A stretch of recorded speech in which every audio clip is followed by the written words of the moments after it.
Hey everybody, welcome to episode 2 of the Photographer's Underground. I'm Jonathan Corbett, and today I've got a photographer with me today who we try on this podcast to get photographers in here who aren't famous, who you may have never heard of, but nevertheless they're on the front lines doing photography, dealing with the same troubles, the same type of clients that everyone else is dealing with. So today I've got a photographer who I think is very well established. He's done lots of good work, had some struggles he's gotten through, but he's also had a lot of successes. So I'm happy to have with me today Jason Hampden. Thank you. Happy to be here. Thank you, man. Yeah, no problem at all. What I would like to do, probably just to get everything started off, is to fill in a lot of your backstory, how you got started in photography. And I don't know a lot of this myself necessarily. How many years you've been doing it, what you did before it, why you switched into photography, then your journey in photography from year 1 to today. Yeah. So go ahead and knock it out. So even though I originally started my business, in 2016, it's Right. kind of been like touch and go beforehand, before I even found like the true passion behind it. So I was originally born in New York. Okay. I moved to North Carolina in 2001. All right. Where in New York? Queens. Queens. Okay. And so my mom worked, in Manhattan, in the city. And any time where, I had no school, she would take me with me, and just a little kid kind of walking through the city and just kind of being surrounded by so many people, so much, interaction and connections going on, big buildings, just so much beauty that you kind of lose sight of when you move out of, a larger city into kind of like a smaller city. Yeah. And we're located in Greensboro, North Carolina, so not New York. Absolutely. But Greensboro is an awesome place. Yeah. And kind of moving here, I felt very like disconnected from a lot of people. I didn't make a lot of friends as quickly as I wanted to. Things were just different here, so it took a lot of patience and just kind of understanding it works a bit differently as smaller paced kind of lifestyle and environment, which it was okay. So you didn't get your photography started in New York. You got started here in Greensboro. Absolutely. Okay. Absolutely. All right. So how did you get started? You're 32 now. Mm-hmm. So if you got started 4 years ago, you were 28. Mm-hmm. What did you do for all those years before you got started in photography? Majored in information technology. Okay. Years before that, I worked as a radiology technician at my mom's You graduated? hospital.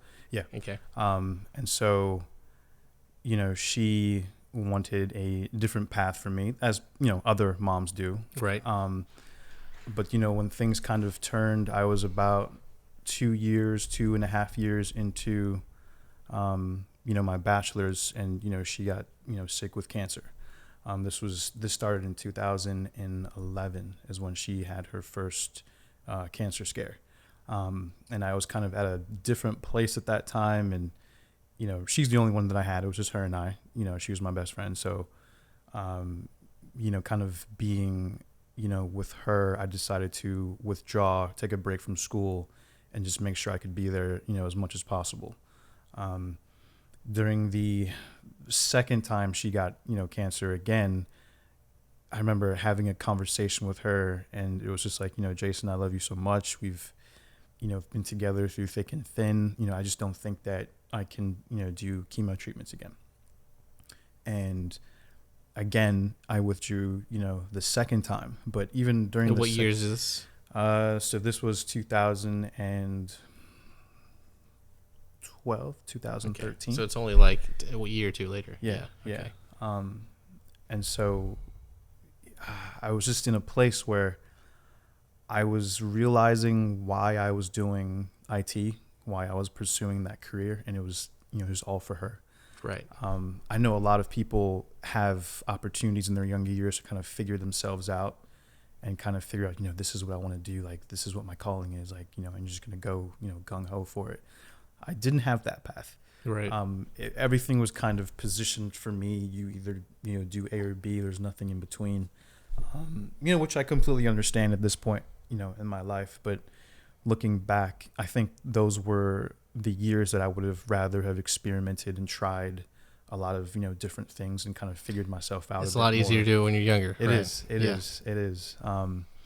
And so when she, was sick, she, was, at home at the time. And I just remember photography for me was just something that I used to do when I was a kid, and, being in extreme sports, I used to rollerblade and things like that. And, being in that community, you had a lot of, professional photographers and cinematographers who would, come out and, shoot our teams. Be and, cool shots. Yeah. And our sponsors and things like that. So I was always very curious on, how did you come up with the composition, the lighting, the storytelling, the actual connection behind it. These were all kind of produced into different kind of magazines all over the world. And I was like, man, like this is a different form of content. I really love it. And so it didn't really click for me until, after she passed away, everything just, completely changed. Now, you just mentioned that, after she passed away, obviously that wasn't such a small thing. Right. Do you want to cover that more in depth, or? Yeah, we can. Absolutely. So when did she pass away? She passed away in April 2014. Okay, so that's 2 years before you ever got into photography. Mm-hmm. Do you want to take us through, is that why you moved away from New York, or when did you move away from New York?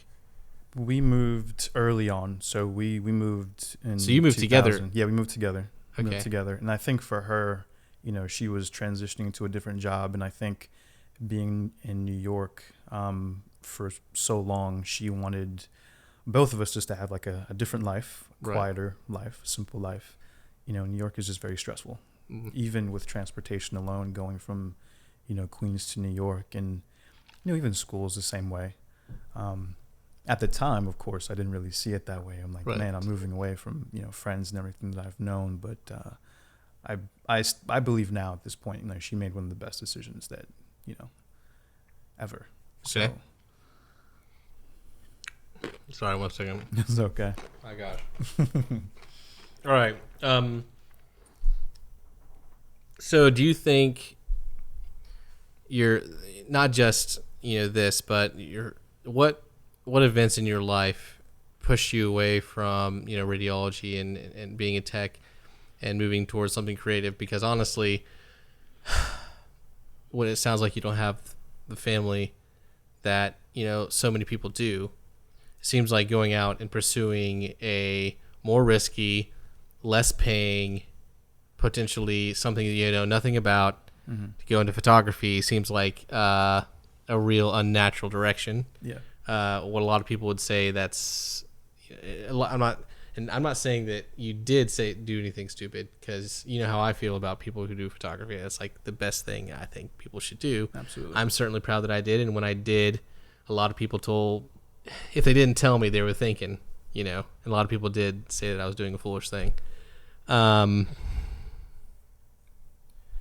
Seems like it would have been a lot harder for you to do this. Like, there was no good reason to say, you know what, I'm going to pick up a camera. I'm going to learn a skill that I didn't learn in college. I'm going to teach it myself. I'm going to figure out how to charge for it. I'm going to figure out how to get clients. But that's kind of how I approached it anyway. Mm-hmm.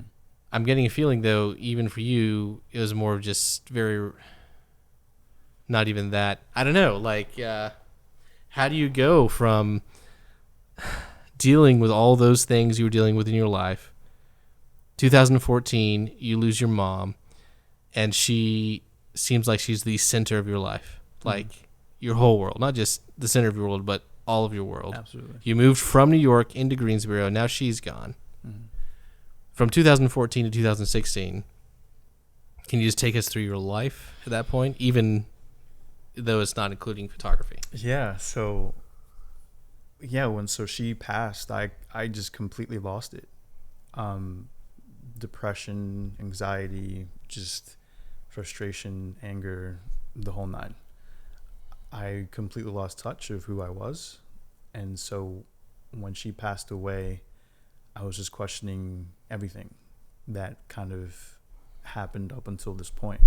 It's almost like I didn't even know, who I was at the end of the day, because so much of my identity was, I want to make my mom happy, of course.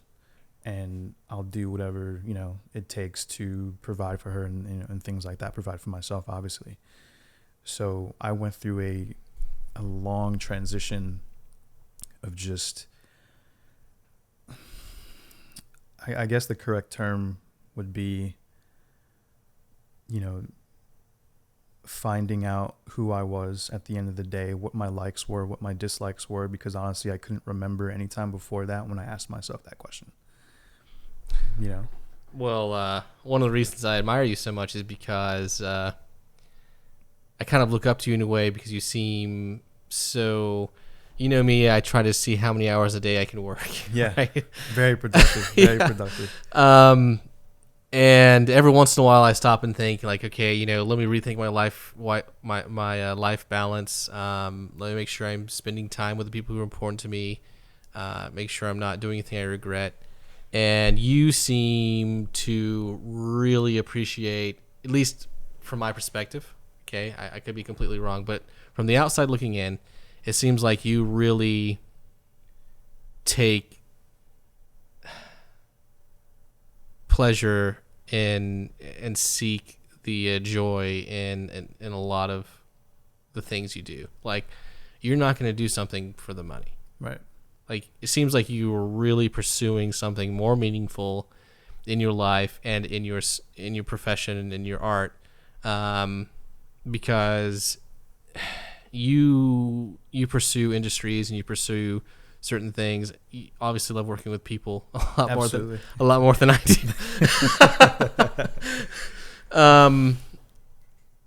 So I feel like all of these things you've gone through have obviously, it's impossible not to affect how you came into photography. Right. Have you ever heard people sing and that they've had tragic things in their life and they just seems to sing better? And you can feel it. For it? Right. Yeah. I recognize that maybe that's one of the reasons why I liked your photography so much first of all, we met in like a church. Mm-hmm. And lots of times you'll meet someone at work or something and they're like, oh, you're a photographer. Jason's a photographer too. It's like, oh, okay. Yeah, I'm sure, and there's so many photographers you meet, not trying to be mean, that, they'll have a Facebook page or even maybe they'll have a website, but they're not serious about it. They don't, no offense, have any talent. They enjoy it. They love what they do, but it's not something you can look at and be like, wow, impressed. That's something I immediately saw in your work. It's like, whew, I appreciate that, man. Yeah, really. Your lighting especially, super that. Good.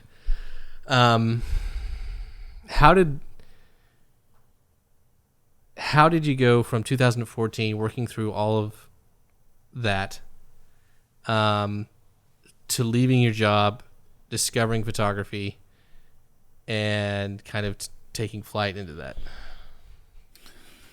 Like, what made you, when things were at their hardest, make things even harder?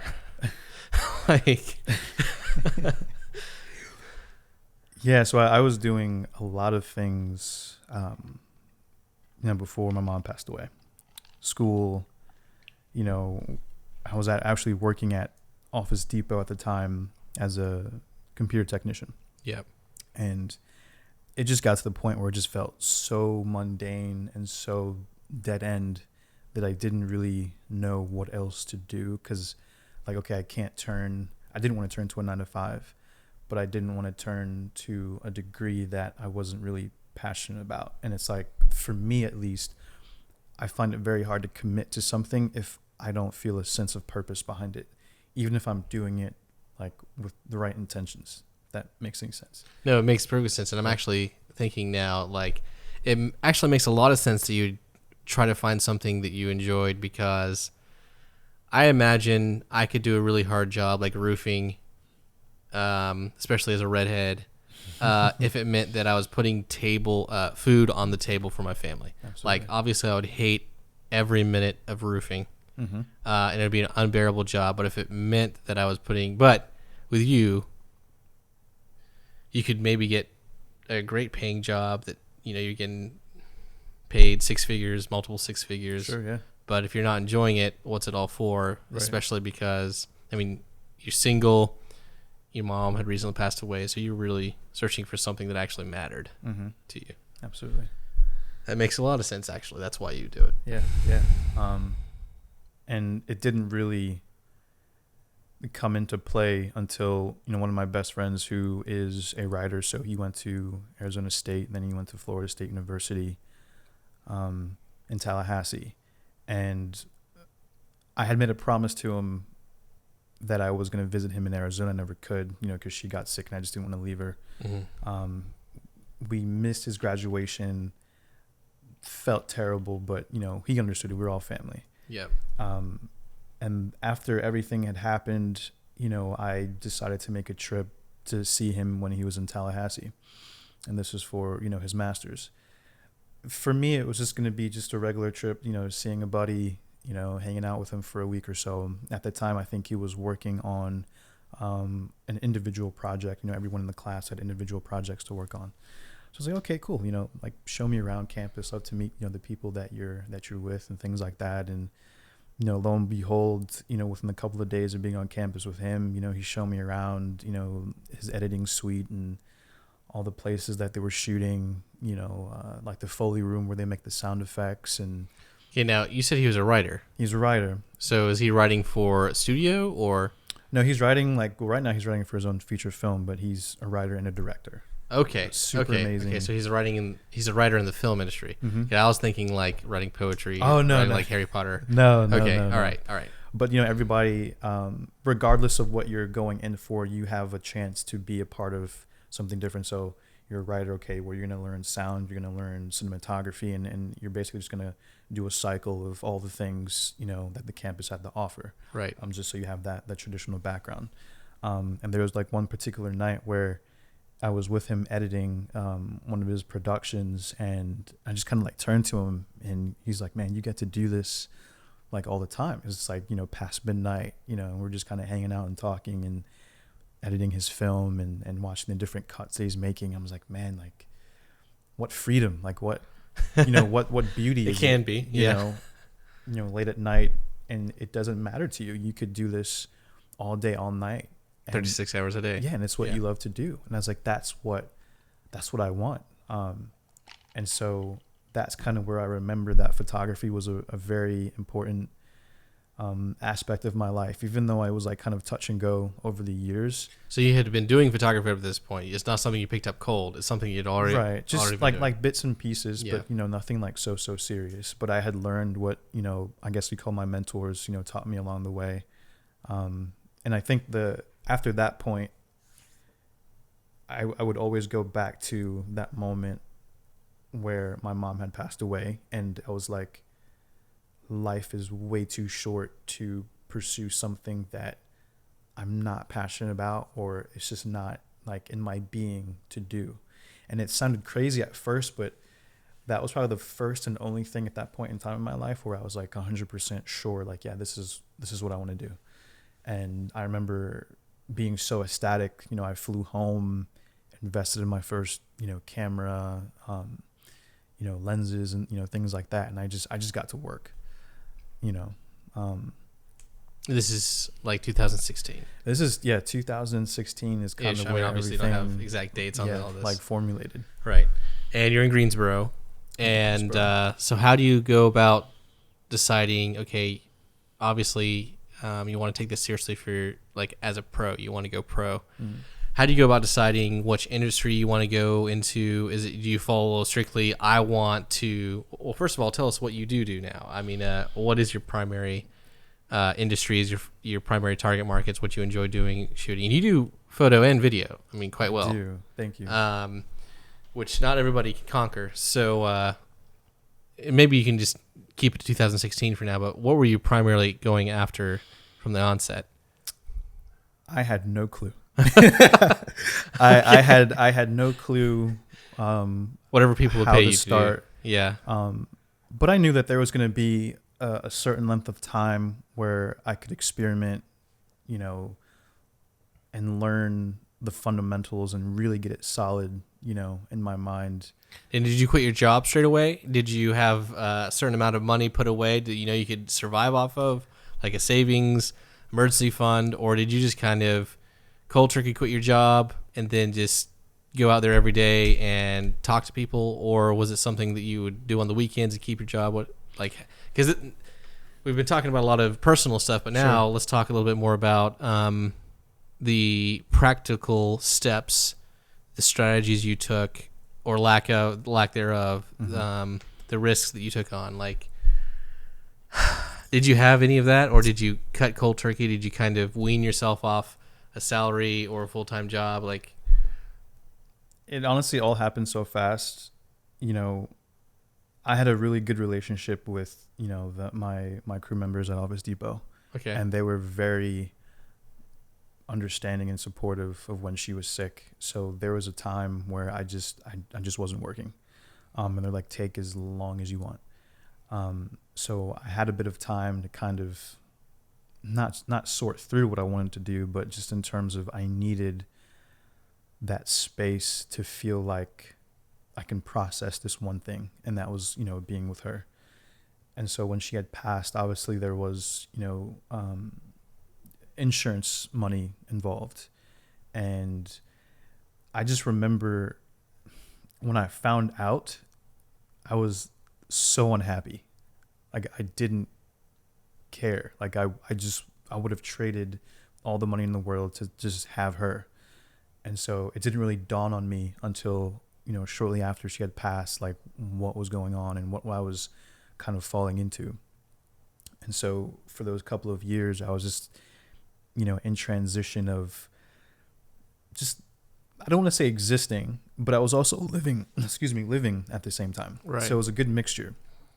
The existing aspect just felt like, you know, dealing with depression, and just anger. Now, when you say depression, do you mean just natural depression, obviously because of your mom's passing, or did you actually have like diagnosed depression that you were like going to someone for? Or was it just natural depression? It was just a natural Right. depression. Because sometimes people talk about it For a sure. lot, and For sure. it's hard to know which. Exactly. I Yeah. understand. You know, and so I was kind of on this trajectory of just kind of figuring myself out and allowing the funds that I had at the time to give me the time that I needed to do that. Right. Yeah. Okay. So then using that and going from that type of starting point, I know there was a period, maybe this is about when we met in 2017. It was pretty recent, must have been pretty recently after your mom's death. And I did not know about all of that. So you weren't like going around the place, beating yourself up, telling everybody about it. It was, I mean, I'm not sure when I found out about it, but I know that around when I met you, you had a lot of clients that you're traveling from, you know, all across North Carolina. You were putting up some great work on your Instagram. What's your Instagram, by the way? The J Hampton. Okay, the J Hampton. In case you want to guys follow him. How many followers do you have now? You did you delete your Instagram at one point? I kind of changed it up. Okay. So I've got 2 accounts right now. Okay, but how many followers do you have about total? I mean, not that that matters. Like 700-800 total. Okay, so it's not that much. Yeah. But take us to the height of your career and how you got there. So you started in 2016, and I know that you had a lot of success where you're doing really well. Mm-hmm. And sometimes I ask you, you know, hey, man, how's business going? And you're always honest with me. Sometimes you're like, man, couldn't be better. Yeah. Sometimes you're like, man, honestly, it sucks. Not sure how I'm going to make it. Yeah. So tell us how you went from the beginning to kind of like when you were at like your prime. That was kind of like before, and I don't want to spoil anything, but when you met other family. Yeah. So take us from that journey from square one to top of the world. So square one would probably be when I found out who Joey L was.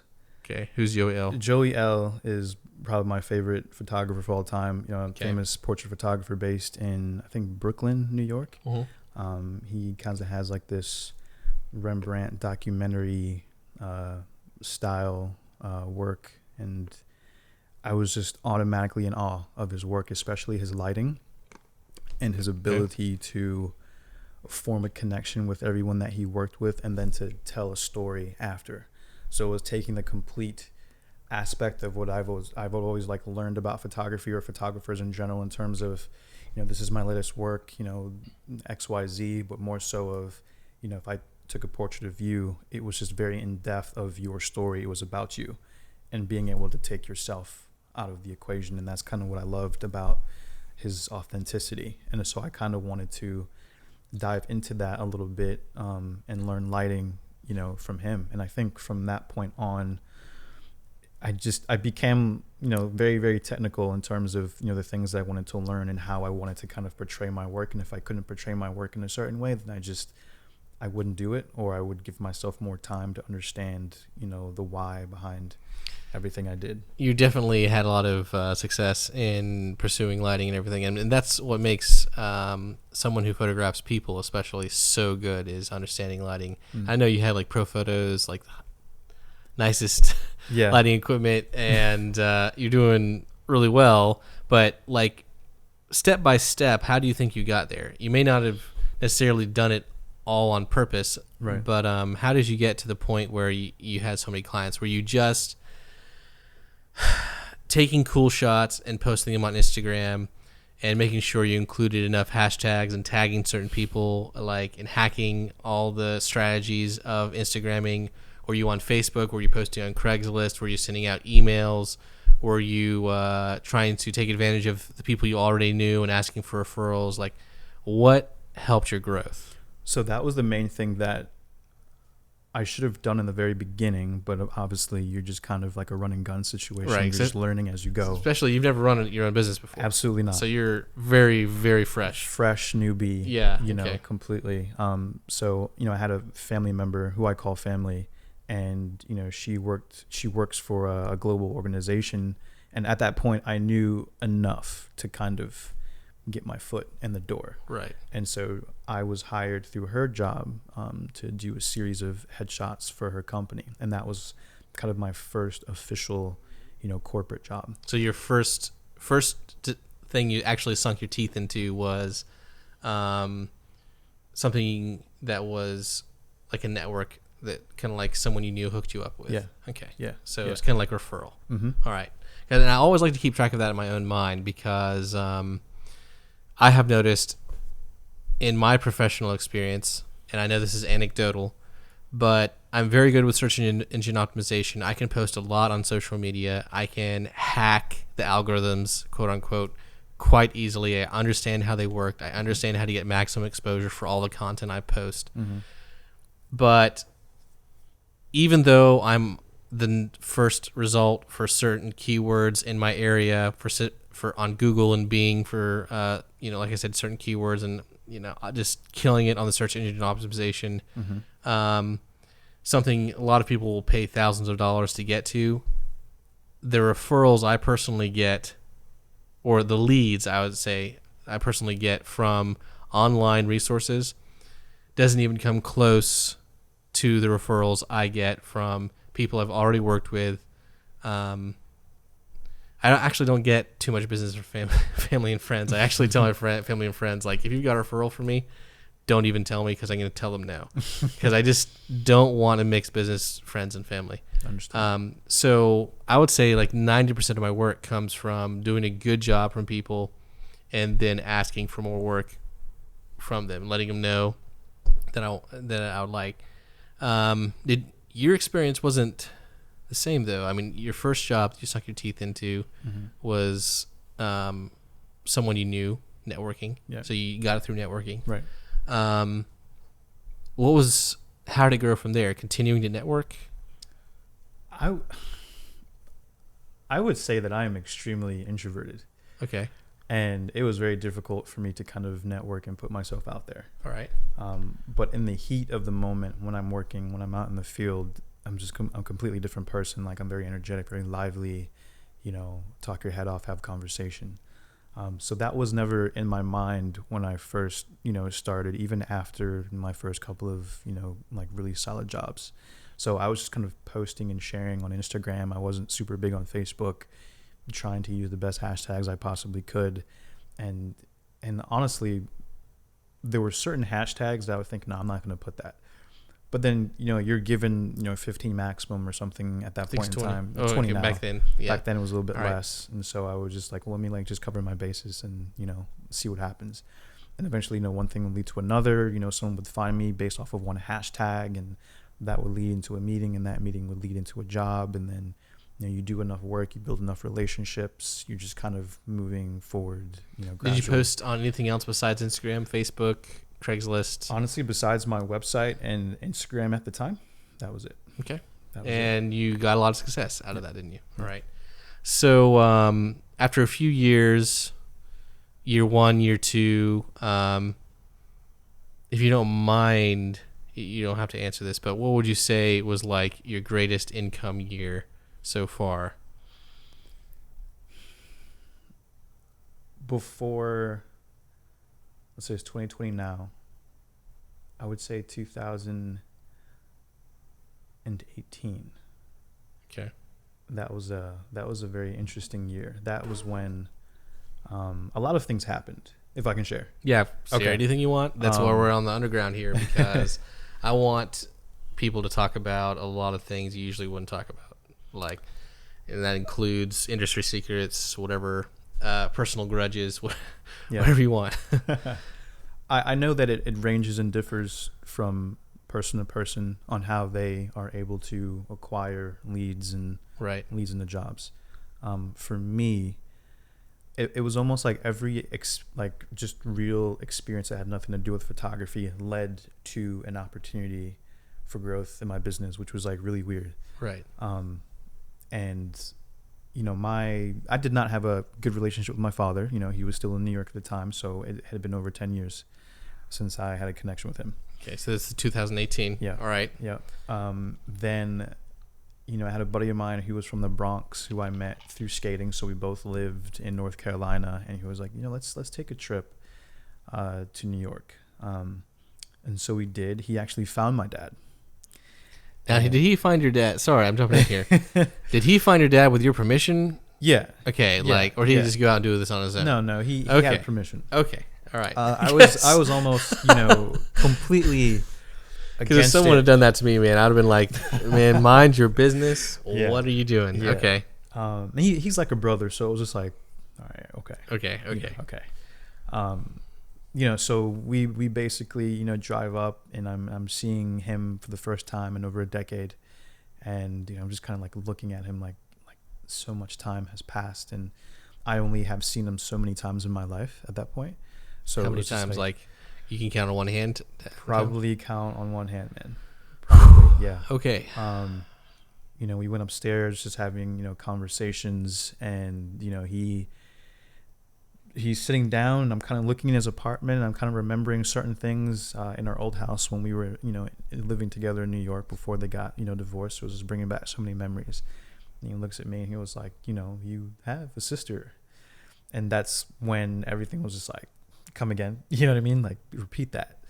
And he was like, yeah, she lives in Canada. You have a whole family in Canada. And I'm just sitting there awestruck, like, I was just coming to see you. I wasn't expecting this. This is the last thing that I was going to expect.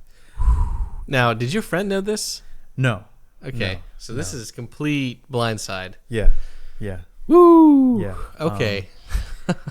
And long story short, we started talking on the phone, and we just automatically had this, really great connection. And in the back of my mind, I knew what I was going to do, but I wasn't sure how I was going to go about doing it. Right.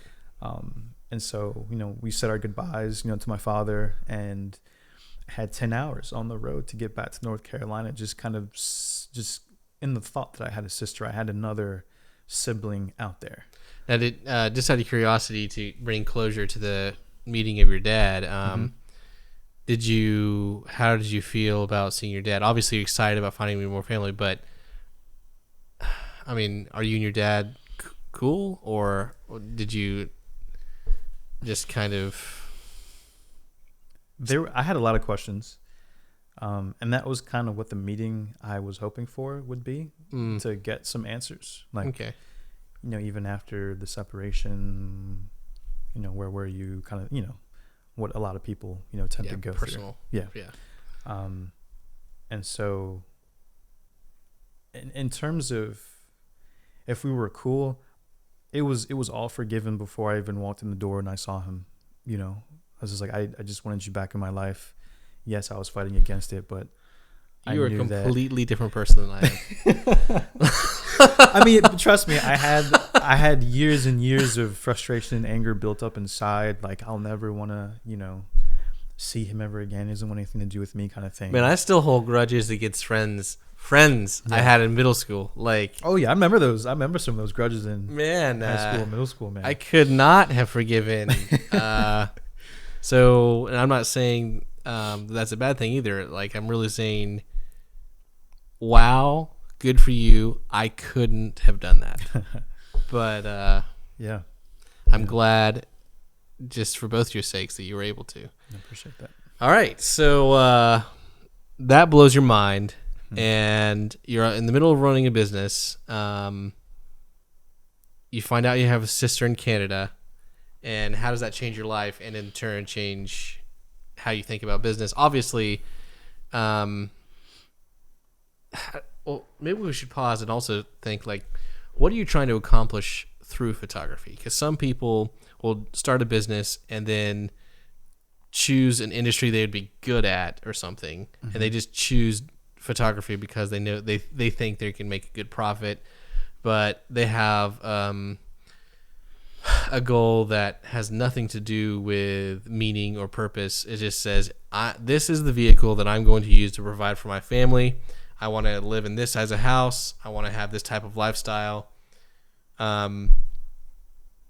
You are already pursuing photography because you want to do something that matters to you. You don't want to live.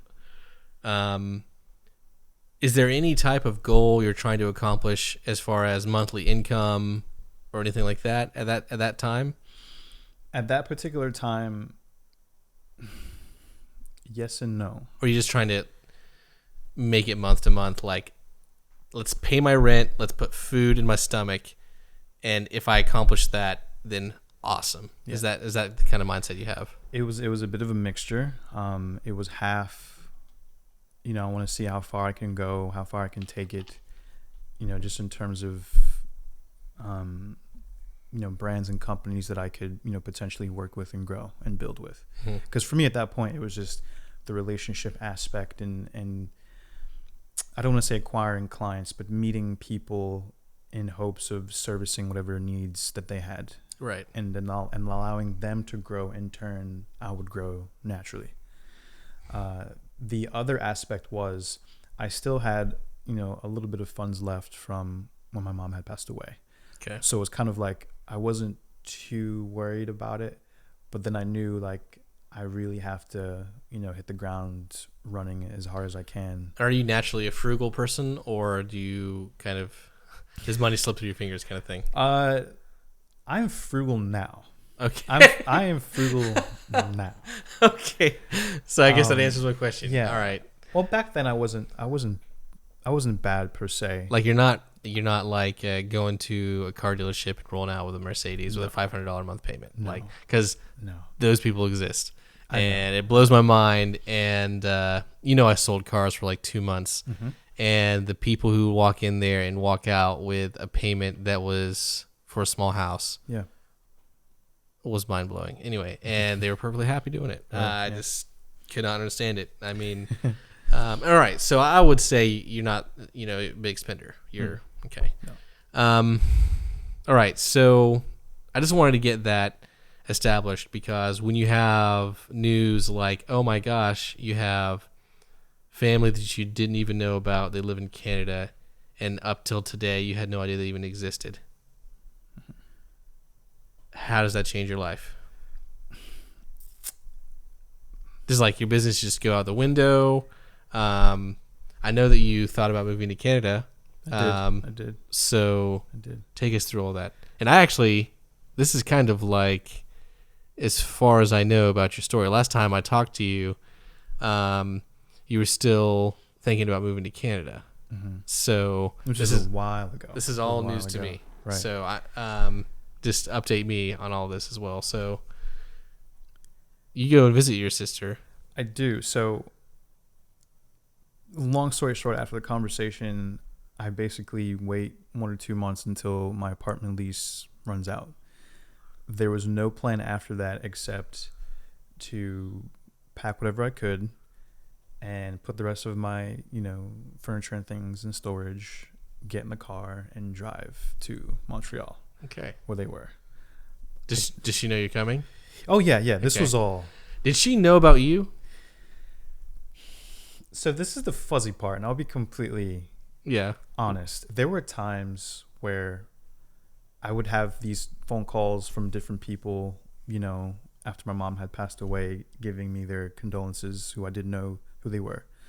And there was one lady in particular who was family, and she was like, there's somebody out there who's trying to get in touch with you. And I just did not pay attention. There was even a point in time where I believe that my sister actually tried to contact me and left me a voicemail, but I just did not even bother to check the voicemail. So you had family members that knew you had a sister, and everyone was keeping it from you. Yeah. Yep. Yeah. But of course, you don't think so deeply, into that. All that matters was that, I finally got to meet her, and obviously, to piggyback on that, I met her for the first time after my dad passed away, and so I had to go back to New York, and we cleaned out his apartment together. So that was like the first time. And when did your dad pass away? Mm-hmm. When did your dad pass away? So he passed away shortly months after I saw him for that first time. So that whole process was really just an awakening of, I feel completely out of control of what's going on, is in terms of trying to find answers to questions that I just didn't know about. And I remember before he passed, I was planning to go back to New York to essentially go back to to get those answers, spend more time with him, because I was only there for a couple of days. And so when, all of that kind of happened, everything happened so fast. Next thing I know, I'm back in New York meeting, my sister. That's how you actually met. Yeah, that's how we physically met. Yeah. A lot of emotional like stories. I can't emphasize enough. If this were to happen to me, or this were to happen to your average person, it would break any average person. So, and I'm not a psychologist or anything, like, I don't know that because of experience. It's just obvious to any person with eyes and a beating heart that if that were to happen to you, I mean, it would break me. Like, I couldn't, gosh. And I'll be honest, I was in a very vulnerable, obviously, just a different state of mind. Of course. So from learning about my mom and what happened to her, and having that desire to really get my business going, I was like, I didn't want to waste another opportunity, not being able to meet her and connect with her. Because at that point, no matter what happens financially or anything like that, family for me, I wanted it to come first. Besides my mom, it was just like, I want to meet her. I want to see, what this is like, Did you guys get along? Oh yeah, we got along. Okay. Yeah. It's because sometimes you can meet family and be like, ooh, maybe I didn't want to meet you. We got along. Great. We got along. The connection, was beautiful. 2 wonderful nieces, 1 nephew, and a brother-in-law. Super awesome family. It was one of those feelings where you're meeting somebody for the very first time, but you feel like you've known them like forever. Yeah. And yeah, she's my sister, so maybe we have like those similarities. Right. But it just felt like, not that I've been there before, because I've never been to Canada, but I just felt so comfortable. And for that point in time, I felt like I was actually starting to heal from losing my mom, because sister, whole family, and just welcoming me with open arms. So at this point, I kind of know you. And I know you kind of told me this story because you actually came to hang out, and you were telling me all about this, and it was blowing my mind. I'm learning new details though I did not know before, which is just heartbreaking. But I also knew at this point your business kind of took a back seat, like, and you were all about like, Yeah. I'm gonna get to know my sister. I'm thinking about moving to Montreal. You're starting to learn French. After that is complete mystery to me. Yeah. So, you also at this point, if you don't mind me sharing about the car. Not yet. Okay, It but do you hadn't mind happened me yet. talking about that? Right now? Like, I guess. Okay. I didn't know if you wanted to go like chronologically. Yeah, let's do or- chronologically. Okay, Okay, so okay. how do we get to that? So we go from you talking about your family, and I know that you put kind of like your business on the back burner, which I completely understand. Yeah. But I think putting it on the back burner had results that you did not expect. Yeah. So anyway, I don't know what, but go on from there. Full on emotion. I was kind of at the height of where I would want to be in terms of, clients and, financial aspect. Yeah. So when I started making that decision, going to Canada, I wasn't thinking of anything else. And then I started getting, bookings from a really good client of mine. So I would stay in Canada for about a month, just as long as I could. What? Yeah. And continue to go back to do work in North Carolina, get the job done, come back to Canada, Were you working up in Canada as well? So Excuse me. I did, but I was assisting another photographer who my sister introduced me to. Okay. And that opened another door that I did not know even really existed until, I had that Later. experience. Yeah. Okay. So, I mean, what happened to your business? Did it kind of stay? If I left for months or a month at a time, I would come back and have zero business. Yep. Zero. Yep. Is that what happened to you? That's exactly what happened. Okay. That's exactly what happened.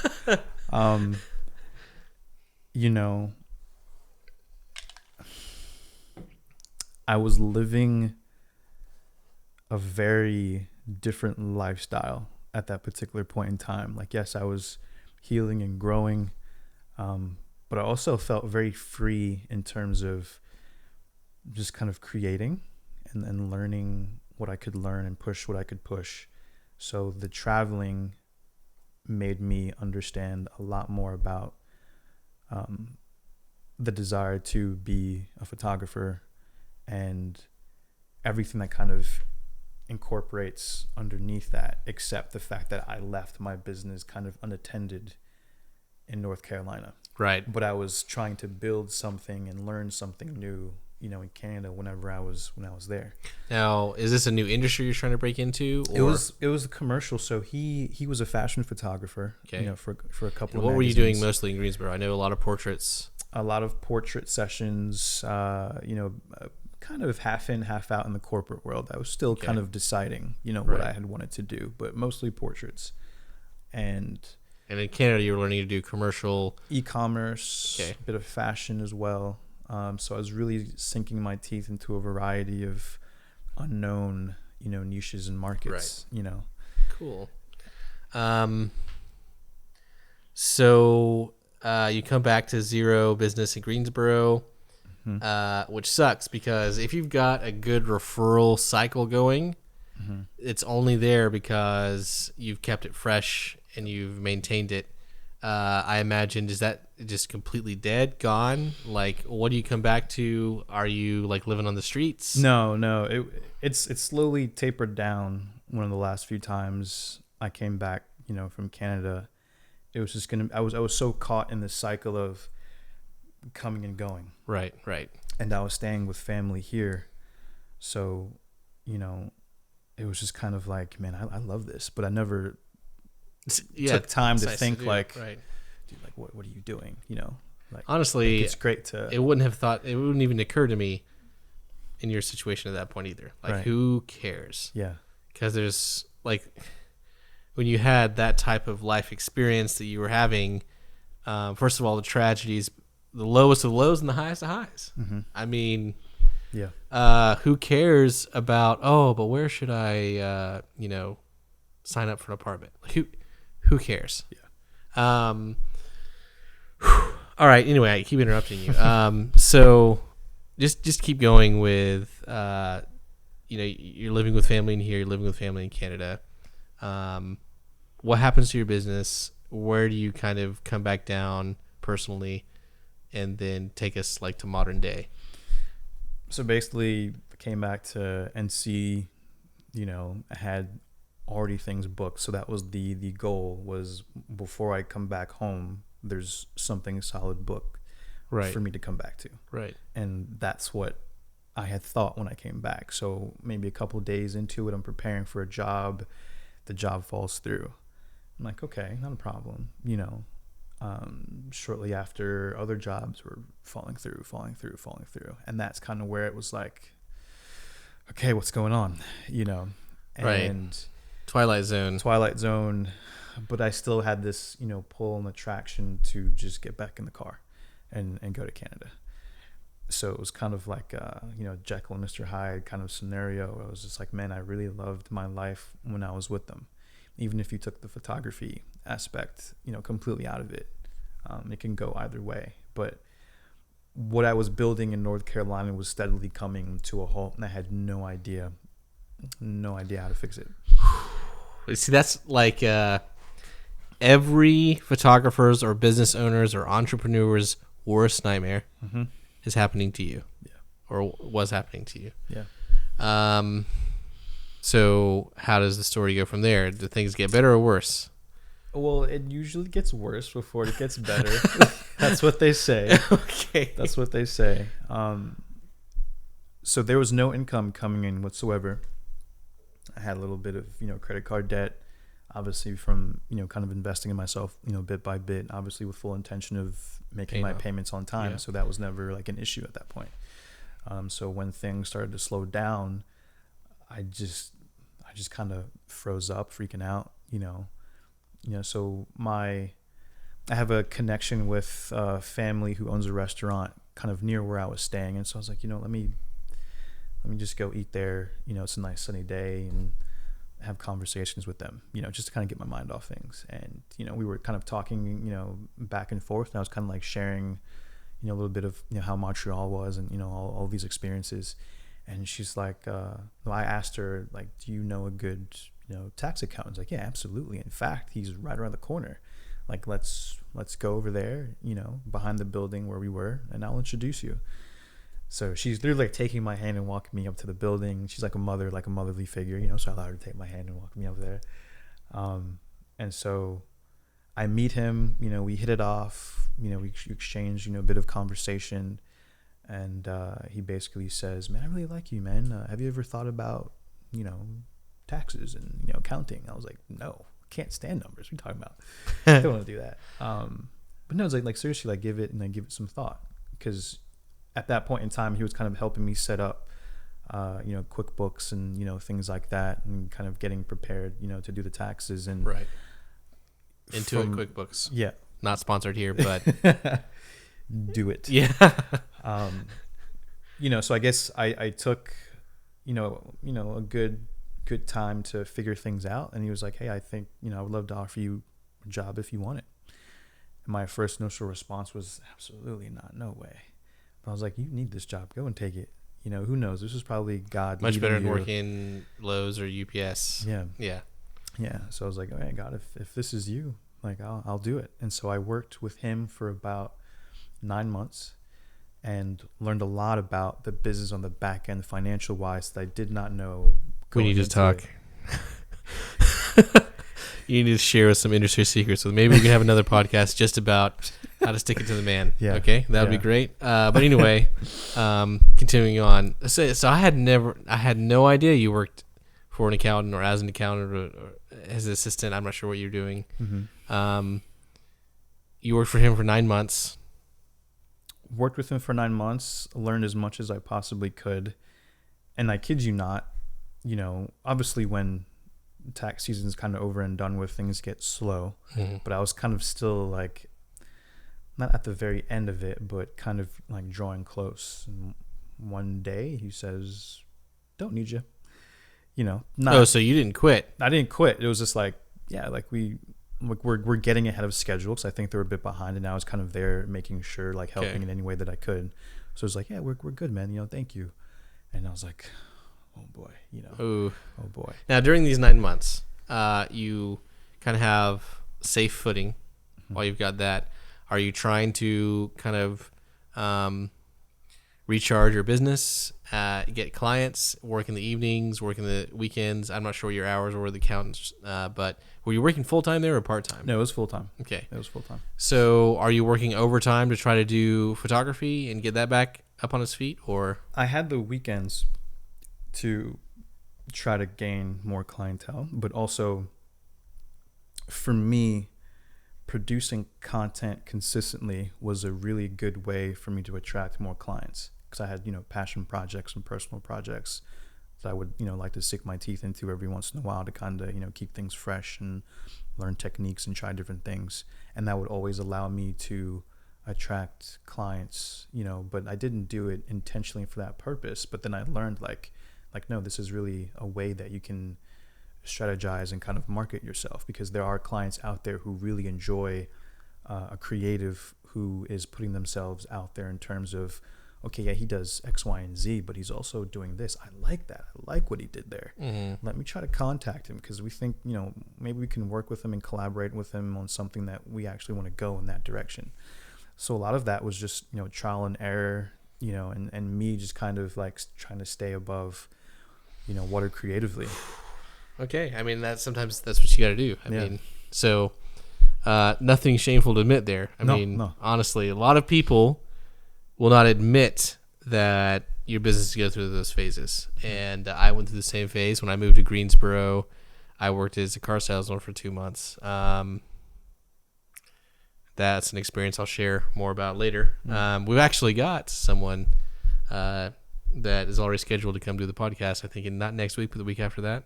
Awesome. Who worked with me at the car dealership. Nice. So, yeah. Can't wait to hear that. Yeah, he's got his own business now. He's got to start his own restaurant, and he works in some finance. I'm not sure. We'll find out. But, he's a cool guy. Awesome. So what are you doing right now, and where did the car situation fit in all that? So the car situation, those of you who want to know, I was getting more traction again with the business. I had moved out of my family's house with no income at that point, because this was kind of after I left, or I didn't leave, but I was released from the tax office. And immediately, obviously, I had to find a job. So I started working at UPS. I was still at my family's house at the time. And you had worked at UPS before? That was my first time ever working at UPS. Okay. Yeah, so what year is this? 2018, 2019, kind of. All right. Okay. So it was just one transition from the other. At this point, I did not know if I was ever going to pursue photography again. And UPS was a different experience for me. I'm a very hard worker, always.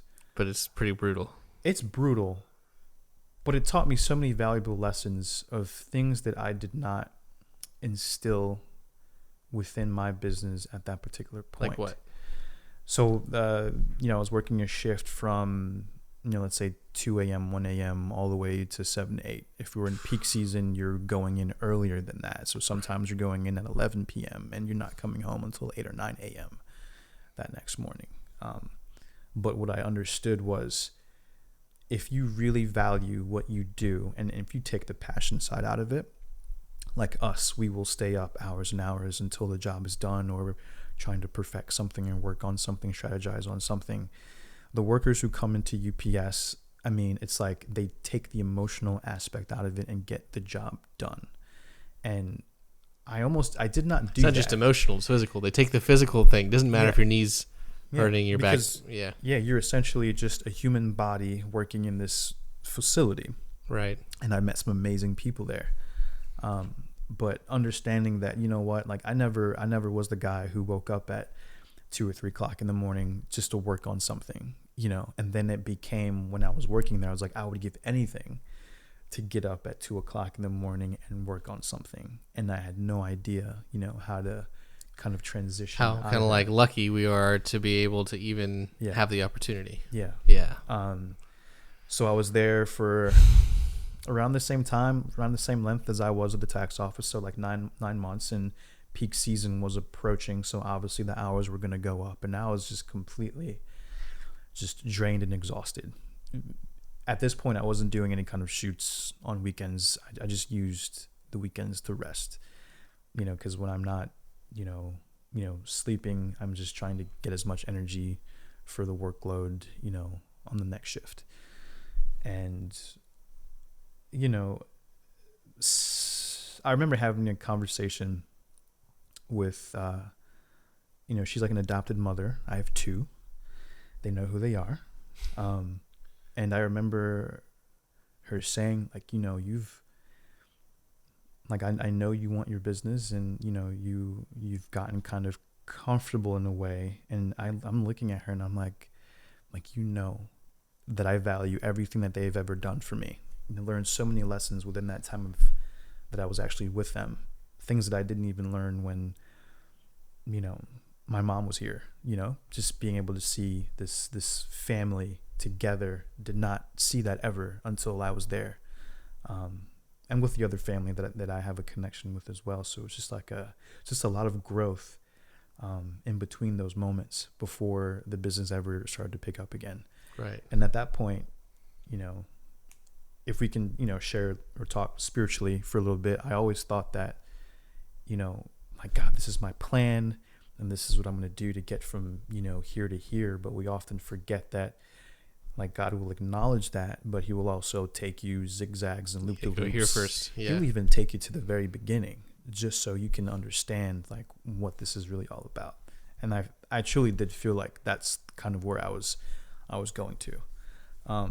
Parts of my character, you know, I felt were just kind of stripped down to be rebuilt, you know, back up. A lot of things that I wish I would have learned younger, I was learning at that point, you know, in time. And I almost was at a point where, man, I may not like working at UPS, but I started, you know, respecting it. I started respecting, you know, everything about it. So I was struggling internally, but I still wanted to have that second chance to, you know, to get back into my business and start creating again. So at this point, you know, I was in a relationship still, you know, living, you know, with my family. And, you know, I had to backtrack to this conversation that I was having with her. You know, she was like, you know, I'm going to give you, you know, to the certain time to get the funds to get an apartment. And of course, I've never been in a situation like that where it's just like, tough situation. It's a tough situation because, you know, that's family and they've shown nothing but love. And it's just like, yeah, but I have no idea how to get back on my feet because I feel like I'm starting from ground zero. First of all, like, you're really good to be able to even take that conversation and not be resentful. Like, I listen a lot to kind of like Dave Ramsey. I'm not sure if you're okay. I love Dave Ramsey, and there's all sorts of callers he gets that says, hey, you know, I've got a friend or family member who is mooching off me. I'm not saying you're mooching off anybody. That's all I'm saying. Yeah. I'm talking about people who do mooch off people, and you know, they're just terrified to even have that conversation because of the awkwardness, the confrontational aspect, the potential for just horrible relationship destroying stuff. And often you hear like follow-up calls from these people. Yeah, so I had that conversation with my mom who's mooching off me, you know, or my son who's like 40 and still living in the basement, and they said to sue him. And do I take my son to court? What do I do? Right. This is like, so first of all, just, you know, getting that type of conversation and then saying, yeah, okay, let's do it. Yeah. Man, you like freaking good guy. That's why I have you. So I have you here. And it's not like ego, man. I mean, your ego could strike him up like, what? I thought you, you know. But that's the thing, like going through all of that, moment by moment, stripped that away from me. And I was never, an egotistical guy, or I had a lot of pride in terms of, better than someone. But one after another, it was just one humility check, and the mindset that I was in at that particular time was, I was very like to myself a lot, and learning that you don't have to be blood to be loved by someone. You don't have to be blood for someone to think of you as their own child. And that took a very huge toll on me, and understanding that was real. That was real. So it's powerful. When we had that conversation, I was like, you're right. And she was like, just have faith. And and the opposite of that is true. You can be blood and not be loved. Exactly. And she said, just have faith, trust God, and he'll provide. And that was kind of where that pivotal point in my life spiritually kind of went into a direction that was very unknown for me. My relationship with God probably did not fully grow until that point. That point. She gave me the date, and I said, "Okay, let's do it." No idea what I was gonna do. And you're still working I was still working at UPS. UPS. Okay. I was still working at UPS. But at least you had proof of income. I did. Right. I did. And at this point in time, I was like, regardless of how tired I was, like, I'm gonna get this done. And this was the first time that you would ask me to be with you. Yeah, I asked. Oh, okay, Yeah, okay. yeah. I also asked you at one point if you wanted to work with me full time. Yeah. Hey, would you turn me down? That's fine. No hard feelings, obviously. It's all love, it's your man. Choice. But it's fine. We got another assistant, James, who's great, who you guys have already met. But all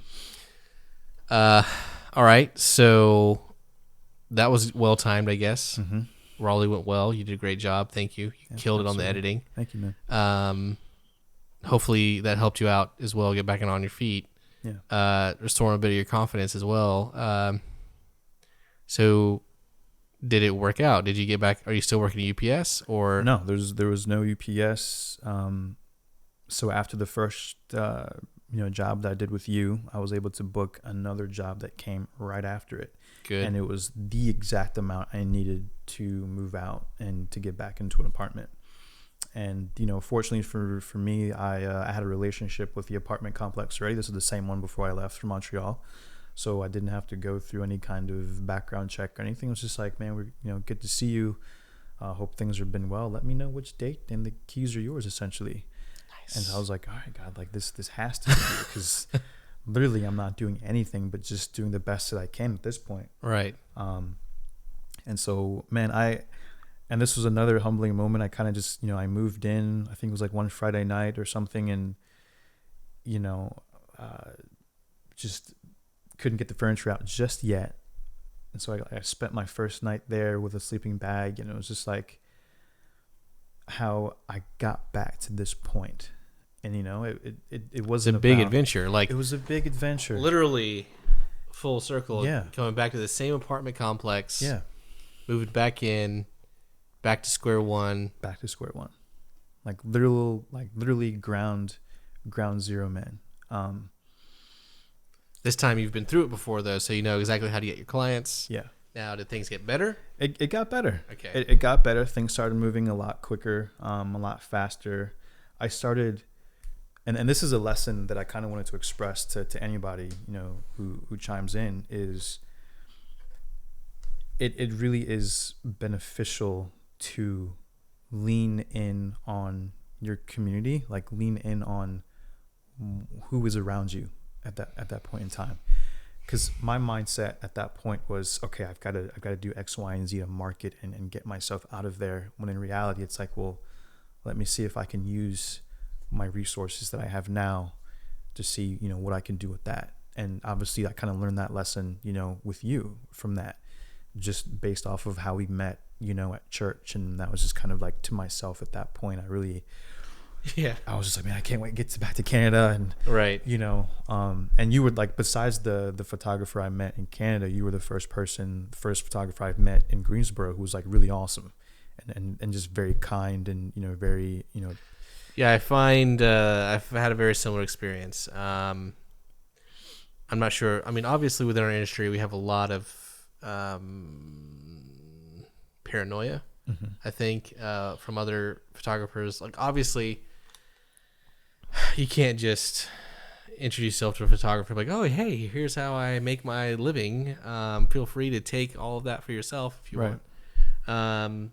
But I have found, there's a lot less to be afraid of. There's a lot of business. There's a lot of work to do out there. You can either take a scarcity mindset or an abundance mindset. I don't like either of those completely, or the people who kind of look at it, either of those. But I think if you're willing to put in the work, you're going to find the opportunity. Right. So I've never been afraid of meeting other photographers unless you're a photographer who isn't very good, but you think you're a photographer, so you go around from client to client ruining the reputation of photography as a whole because people will hire you to do professional photos, and then those photos don't work to help those people, and then they think photography doesn't work. So they're never going to hire another professional photography again because they tried hiring a professional photographer and it didn't get them results. Right. Then the other type of photographer I don't like is someone who may have some talent or not, but they're just pricing themselves to essentially ruin all the other competition. So they're going down and they're taking the industry with them. If you're not either of those types of photographers, I'm perfectly happy with you. You could be 10 times more talented than me. I don't care. Like, just as long as you price yourselves appropriately, and you do a good job. Right. That's the only requirements I have. So if you do that, and that's honestly one of the reasons when I saw your Instagram, I'm like, I need to meet this guy. Like, this guy's because when I got into photography, I was firstly into portraits. No, actually, when I tried to go pro, I was into people and stuff. But when I was just an amateur doing my own thing, I was mostly into cars and nighttime landscape photography. Anyway, we're getting off topic. So that's when you kind of met me at church, and I don't go to that church anymore, or any church for that matter. And you kind of get back on your feet, back at square one. Do things go well or better than the first time, or about the same, or worse, or is it just the way you had done before didn't work this time, and you had to figure out a whole new way? Like, it was a completely different way. And it was funny, not to continue on the story of how I even, got out of UPS, but there was another pivotal point at that time where I was at UPS and I was like, I need to get out of here and do this. Right. I have a very similar story. Yeah. And so there was a point in time where a client had, reached out to me. He was a bit of a mentor, and kind of talked to me briefly about a, funding opportunity, if I could get, a really solid, cohesive business plan, together. And that's kind of like all I needed, that extra to kind of like, move forward. And so I kind of used that motivation to put together a business plan, which I did not do in the beginning. Okay. So that really understood, projections and, how to kind of do a little bit of research for your competition, what they're charging, what the market value is, things of that nature. So it really got me even more, curious about, what else is there as far as information wise to learn before you go ahead and actually start your business and getting and attracting clients. Because for me in the beginning, it was just like, well, I'm learning at a fast pace. And every time I learn and I post, I'm attracting clients naturally. But I know a lot of people don't have those experiences. Everybody has their own different way of, going about doing things. And for me, at least to my knowledge, there wasn't a lot of information out there in terms of what other photographers were doing, if they were willing to kind of share a bit of their background. no information out there. Yeah. There's like, if you go on YouTube and you go to podcasts and whatever platform you want, you can find all the tutorials in the world on how to edit something, on how to do something creative. But when it comes to practical advice, Yeah. there is nothing out there.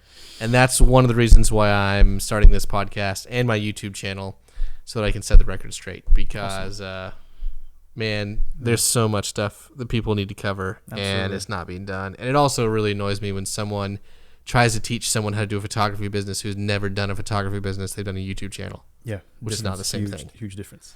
Huge difference, man. All right, sorry. So okay. You struck a chord with me. Rant over. All right, so you were saying that there's not a lot of information out there to run a business, especially a photography business, like practical advice. No. So you had to figure it out on your own. Did, and my girlfriend at the time, she helped me kind of find a really great website and tools to put together, a really solid, business plan. And long story short, the funding fell through, but at that point it didn't matter because I had been waiting on the hope of funding coming through in order to kind of really get back where I kind of left off, but that didn't happen. Are you talking about getting a personal loan or so at the time it was just like a grant, something that I didn't really have to to pay back, but for whatever intents and purposes it did not work, which was fine. Yep. I already had that grit already to just, this is going to happen regardless if I get funding. Don't need it. And so I started attracting clientele. I kind of met someone through a friend who was interested in doing some like a commercial type advertisement, like a video project kind of thing. And that's kind of what I really was passionate about deep down, is cinematography, filmmaking, videography, things like that. I'm getting more attracted to that stuff too, man. I'm kind of getting a little bit. I still appreciate it and I still love doing it, but every once in a while I'll see a cool YouTube video or a cool scene from a movie. I love Bond movies, man, especially the Daniel Craig ones. And it's like, man, wouldn't it be really cool to shoot an action movie here in Greensboro? It would be. Like, it would be. It could be done. Like, we have the cameras that you need to do it. We don't have to do a full Hollywood set, but if you had the talent and you wanted to dedicate the time, you could make a script. And honestly, a lot of the Hollywood movies they're putting out suck anyway. They should hire somebody better. They should hire a homeless man off the street who can't speak English to write better scripts that they're releasing in Hollywood right now. I'm pretty sure that's probably happened at some point in time. I mean, that's all LA is anyway these days. Yeah. Anyway, so yeah, I think it could be done. Yeah, it could be. Sorry. I believe it can be done. But yeah, so essentially, I'm having this conversation with this individual. Things seem to be going really well. And this is kind of where I had to learn another lesson, with having ironclad contracts, because essentially, we had written out a script, essential story to promote his brand, his product. And, I welcome a client to be on set when we're filming. That way, if it says, hey, let's try this, try that, or just to give him that extra boost of confidence. Hey, man, this is going to be, really great.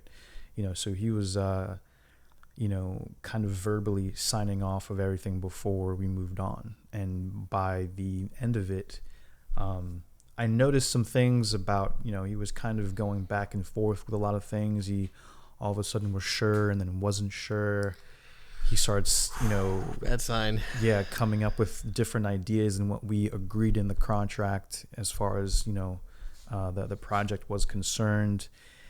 Obviously I have witnesses with me while I'm having this conversation.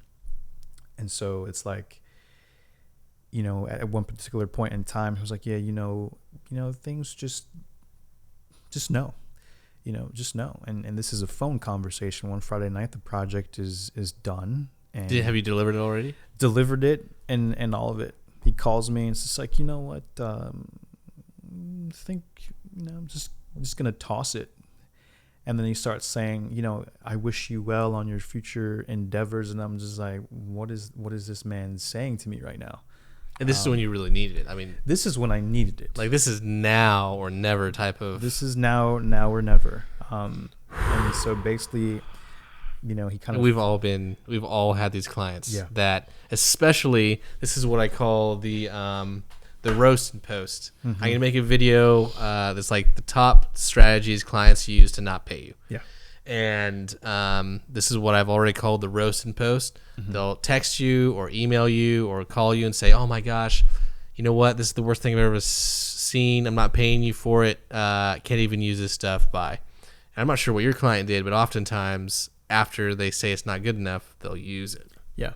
Did he end up using it, by the way? He says no. But I have no way of checking to see if he used it or not. And this is the first client that I've dealt with that particular experience. So it's like you go from praising everything that we're doing as far as production value is concerned to all of a sudden, I'm just not feeling it. Very common. And did not know that was even a common thing. I'm like, what? Yeah. Did you have anything in writing or email or text that would say agreed upon price? Anything? Yeah, I mean that was all in the contract. Oh, so you actually have contracts? Yeah, there was a contract. Good. This was an ex-military, kind of guy. So his mindset was like, I don't care what you think, it's my way or the highway. But I'm I'm very firm. He fought for a country that has laws, and you can't just break them like that. Yeah. And so obviously I was in a very vulnerable and desperate place. And so, the last conversation we had was like, I'm not really, don't want to go this direction anymore. I don't believe in your quality of work when less than 24 hours ago you were praising everything that I was doing and ready to go full steam ahead. It's classic someone who's trying not to pay you for your work. Yeah. And he's like, well, are you going to pay me? Are you going to reimburse me for the down payment? I was like, no, that's non-refundable per the contract, which you can't void because you say that you're dissatisfied and it says that clearly in the contract. And then he starts going. Way to go for having that in writing, by the way. Yeah. This sounds familiar because you called me about this and you asked. I did, yes. And I have actually gone through a very similar situation recently. I took him to small claims court. No issue. Less than 2 minutes. The judge ruled in my favor. Yeah. And currently I had to fill out another form, which was like right to seizure, like seize property. Yeah. Then he has the opportunity to exempt, but essentially he will pay me, or the county will force the sale of his property. See, I wasn't even aware that was even a possibility. So that's great. And you have, I think, 6 months to file small claims. Okay. And in small claims, you pay like a $90 fee, at least here in our area, depending on which county you're in.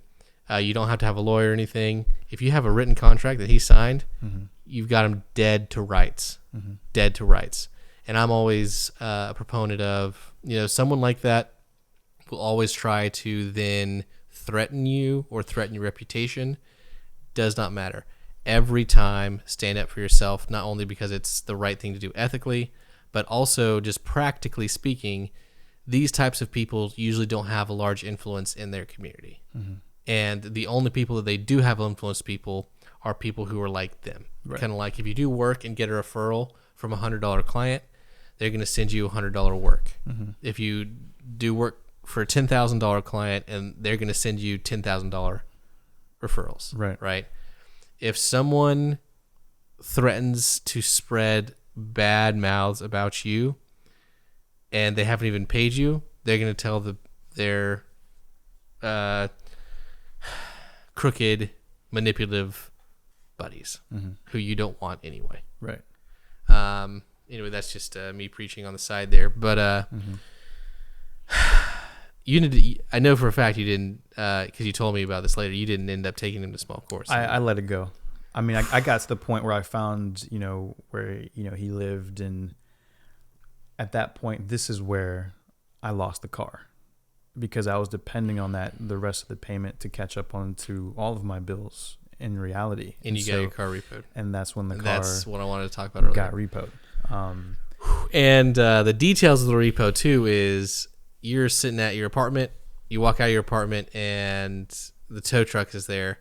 Yep. and you essentially catch them in the nick of the time because you're like, hey, and then he's expecting, I'm sure, like a fight or explanation. You're like, man, just let me get my equipment out of the back. Yeah. So you had your equipment in the back too. So if they had taken your car, Yeah.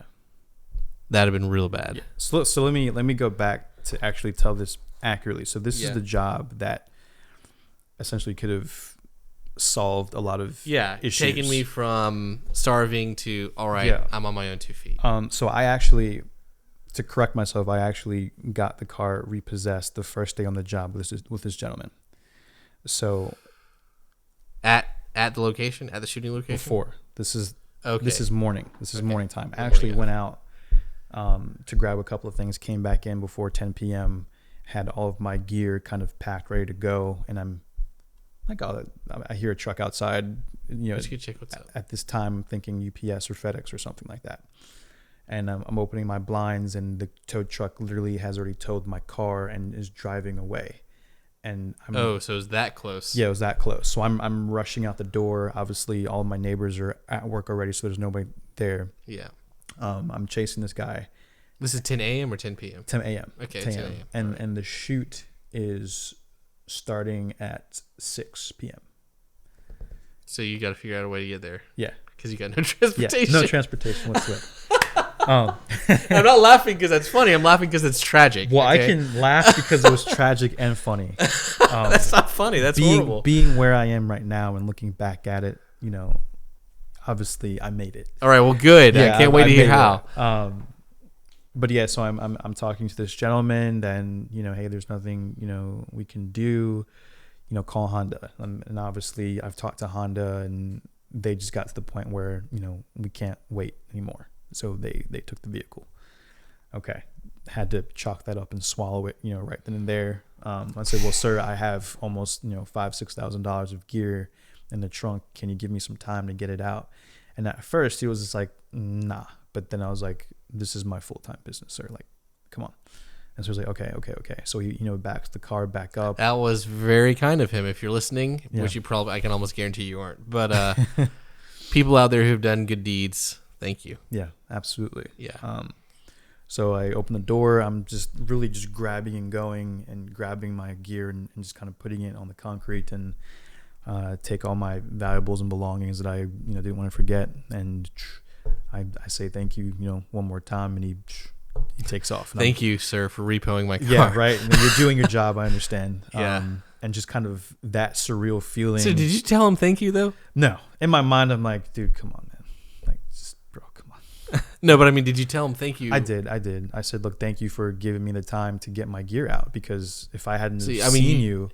I can't imagine everything someone would have saying thank you for repoing my car. It wasn't like thank you for repoing. It's just like, dude, thank you for reconsidering, still giving me some time to get my you gear were like out. the freaking nicest, forgiving dude. I just kind of try to release it as fast as I can, man, and not try to hold any grudges, man. I could drink a bottle of mercury and wouldn't even affect me. I've swallowed so much poison. But yeah, bro.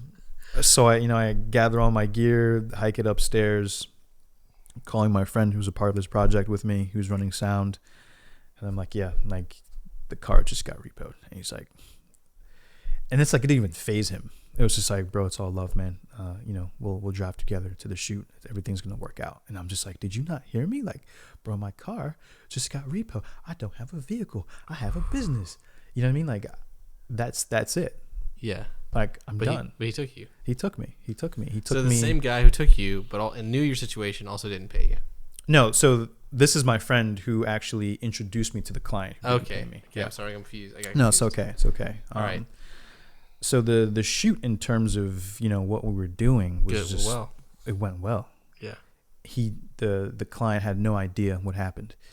He had no idea what happened that Which morning. is always the best situation. Always the best situation. You know, just going. That was like the first time I really like learned to take everything out of me, get the job done, and figure it out later. You know, at that point, I was just completely focused on the client. I wasn't focused on anything else.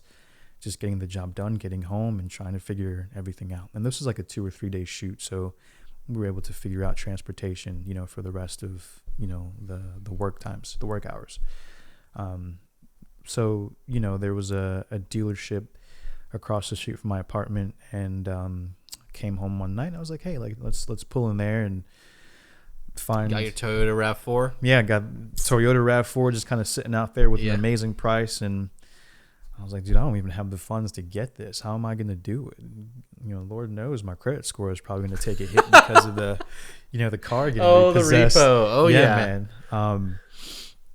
And so there was a bit of like, fear and insecurity, not wanting to go and just inquire about the vehicle. I was like, let me go up there and talk to the guy. I had another buddy of mine come out, check the vehicle out, ran solid. And about a week later, I was in the vehicle. Good. And that was just a huge part of that testimony. Yeah, it's important to be able to drive to the work. I mean, yeah, can't even get your job UPS without a car. Absolutely, man. So yeah, that was the story on how I lost it. But then something amazing happened. God came through and was in another vehicle, a week later. Awesome. Now, is it all happy live ever after that? You started getting more clients and steadily but surely. Yeah. And I will say that experience ripped the confidence out of me, because you're thinking that it was my fault. What did I not do? And I'm sitting there like, I knew I did a great job. This is something that any client would. That's what manipulators do, man. I know. I mean, they really do, and I can tell you about manipulators because I've known a few. And that's one of the reasons why, even though I am extremely extroverted, I have learned to be a little bit more introverted, just as of like self-preservation, which sounds same. Bad, but it's true. Yeah. And I have learned to recognize manipulators, but I still get surprised sometimes. Running a short-term rental has really honed my skills on liars, especially. I can imagine. But so how did you regrow your business? That experience was awful, obviously. But how did you boost your confidence up?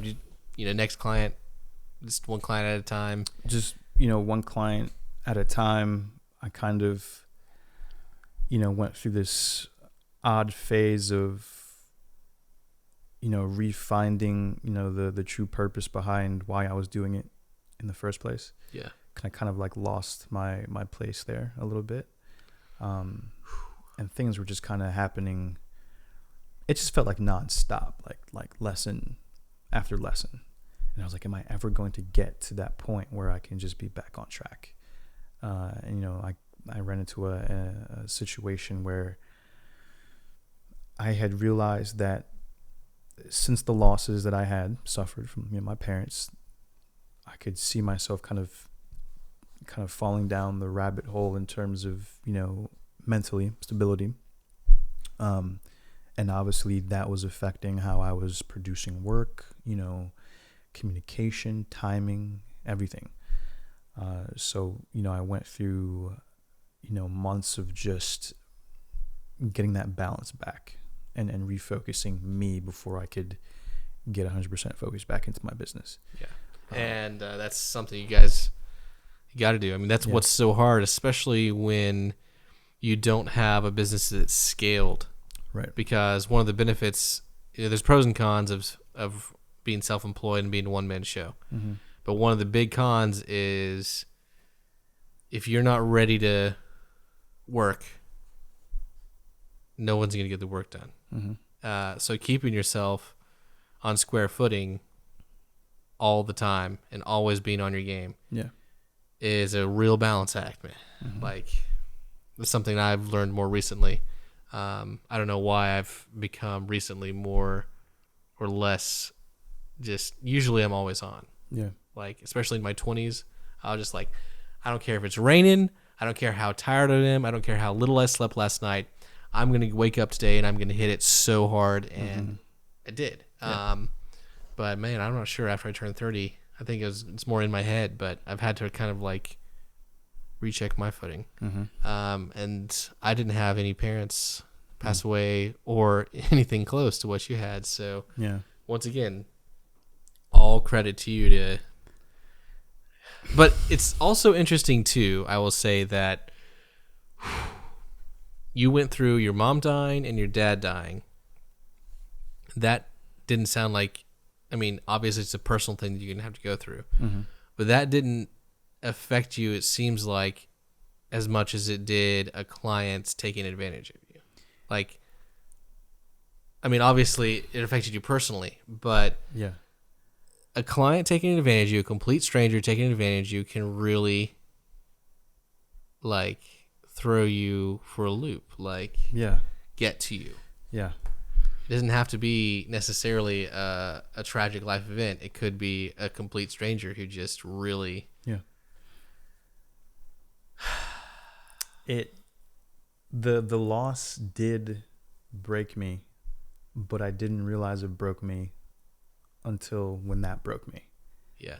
I had been on 100 since both of them had passed, and I dove into my work. I dove into the study of photography to kind of mask everything else that I was, going through. And I think that's why I put so much like love and energy and effort into the art and the craft. So much value in it too. So much value. So much personal value in it. And when it dawned on me that that's what was actually happening, that kind of made me really understand that mental health is not something that's often talked about in the creative community and just in general. I think it's not often talked about for guys, especially. Yeah. Not to get gooey, because I'm not a professional in the thing, but there's definitely, I know we talk a lot about these days in politics about equality, but the awareness that's out there for male issues, male diseases, that is just not there.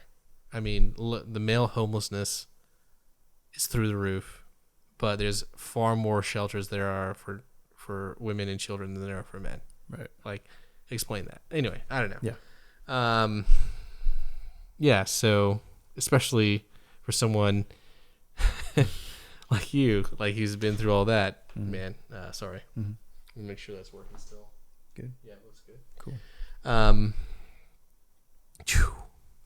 Sorry, I'm kind of just mind blown listening to all the stuff you've been through, and you're just sitting here kind of talking as it's like, oh yeah, this happened. Then my mom passed away. I got to see my dad. I forgave him for all we did. Then he passed away. Yeah. Then I found out I had a sister. Yeah. When's the last time you've been back up to Canada? Are you since the last time? So before the tax office was the last time. So it's been a while. You've really kind of recentered and refocused back here in Greensboro. I had to. Yeah, I had to. You still close with them though? Yeah, I try to. Do you get to see them on at least Christmas or holidays? Well, I mean, since COVID, we can't go anywhere. Yeah. Especially Americans. Yeah. Especially Americans. All right. So you took the hit, confidence, but you started to grab clients. Now, when was this client who didn't pay you? I mean, and then COVID hits. Yep. So, I mean, where are you like right now?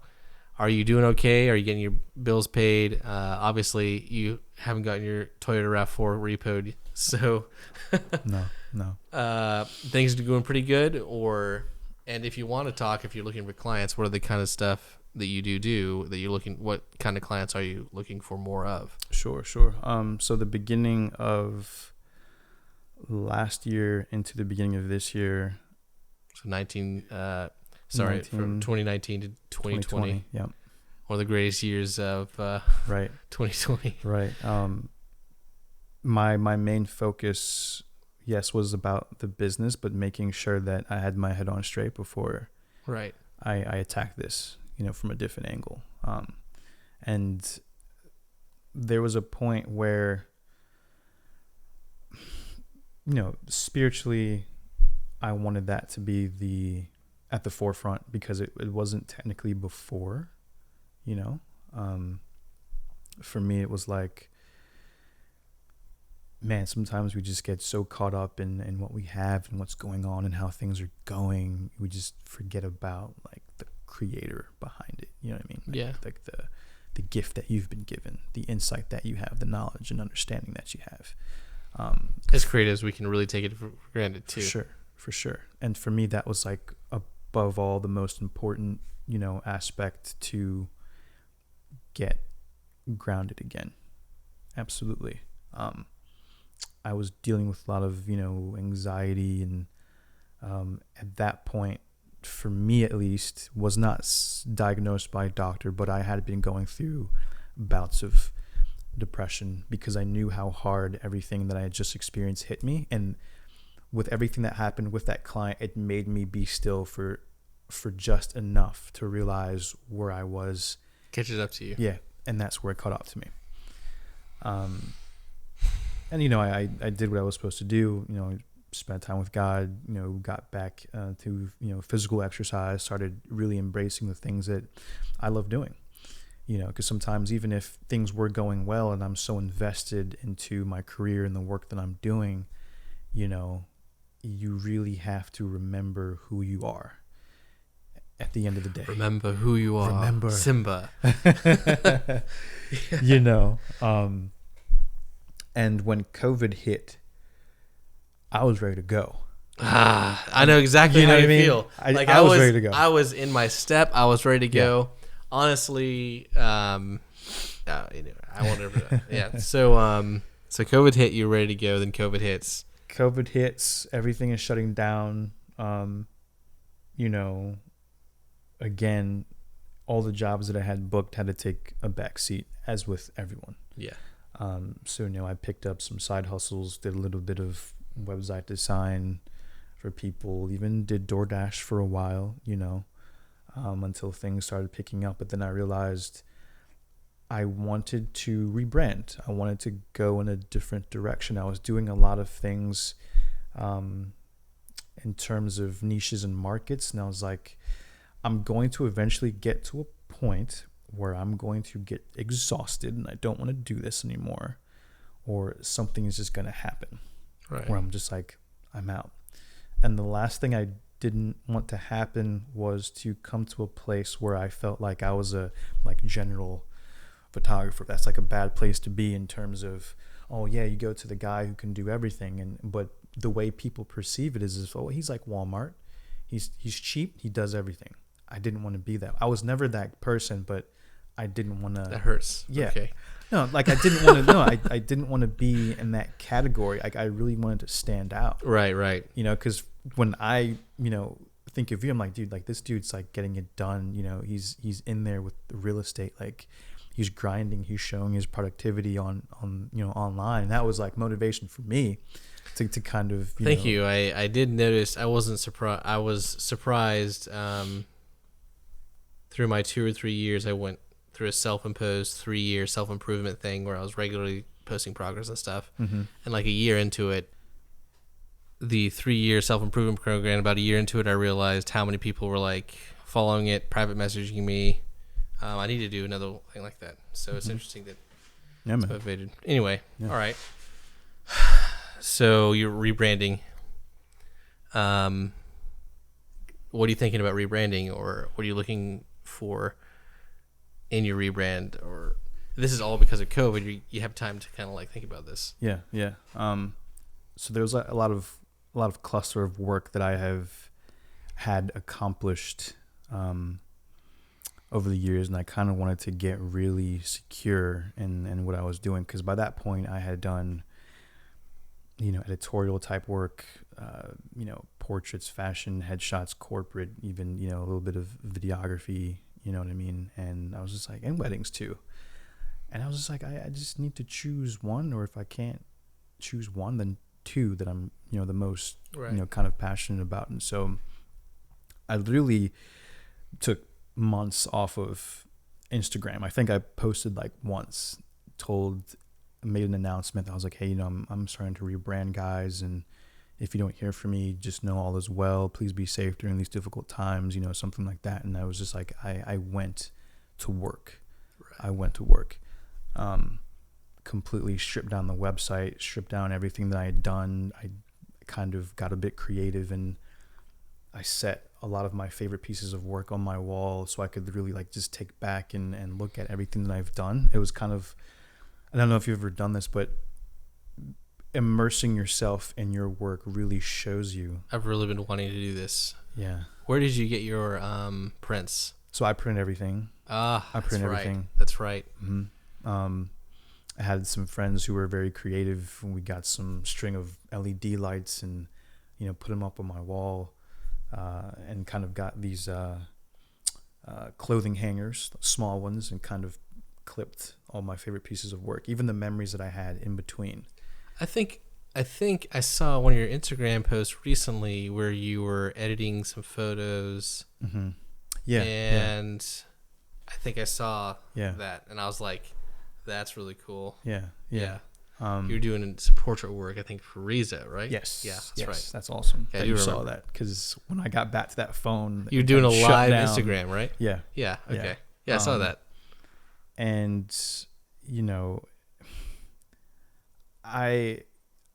I'm a photographer. I love videography. I love cinematography. I love film. I know what inspires me and pushes me, but I've never like immersed myself in everything that I had done. It was just like from one project, one job to the other. It wasn't like, let me sit down and see what I've actually done and created over the length of the couple of years, It's amazing when you do that, though. Yeah. And then not to backtrack, but there's an Apple commercial that was just aired probably like a month or two ago, and it's a photographer in Brooklyn, and he's basically shooting medium format film, shooting a portrait in his studio. And it's basically very similar to how my room was laid out. And, he's stripping away things and kind of building his own little set inside his room. And that's what I did at one point in time too. I took my bed and everything else, and I turned my room into a studio. So for a series of months, I was just sleeping on my couch, and I would have shoots in my room, right? And I think I posted something on Instagram where I had some behind the scenes, and like, this is what it is. Like, I had my backdrop. I had some things that I knew that I wanted as far as an aesthetic in terms of my work. And it's like, you don't need the most expensive gear to create something unique and authentic. You just need, some lighting, one light. You just need an idea and a vision to execute, and people who are willing to, be a part of that. But going back to that commercial, it just kind of reminded me of like the rawness of photography and just being a creative in general. You know what I mean? Mm-hmm. Like, why is it that you are a photographer? Like, yeah, I went through all of those things and I had connections here and there to get into it. But like, why do you do it? Like, why do you do it? Why do I do it? And so I really had to come to terms to figure out that why. Because if I couldn't figure out the why, there was no point in rebranding or even moving forward for that matter. So there was like that off chance where at one point in time, this was a full-time career. And obviously I'm trying to get back on that path of moving forward full-time again. There's no way. I mean, there's like, you absolutely can do it. It's just a matter of time and how. Yeah. But that gave me kind of like the resolve to really ask myself that question. And I think when you ask yourself the question and you really know that deep down innate desire of why you do it, then nothing can stop you at that point.